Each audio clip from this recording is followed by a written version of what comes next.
Hoy más que nunca, tómate de la mano de Dios para que Él te ayude a sanar de esa enfermedad que entristece tu vida.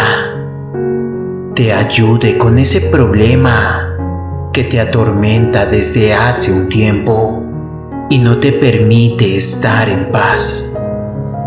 Pero sobre todo, conviértete en amigo de Dios para que Él sea tu eterno compañero, ese amigo incondicional que en todo momento y a toda hora está para ti, porque Dios te ama inmensamente. Recuérdalo siempre. Por eso cada día incrementa tu fe y verás hermosos milagros en tu vida.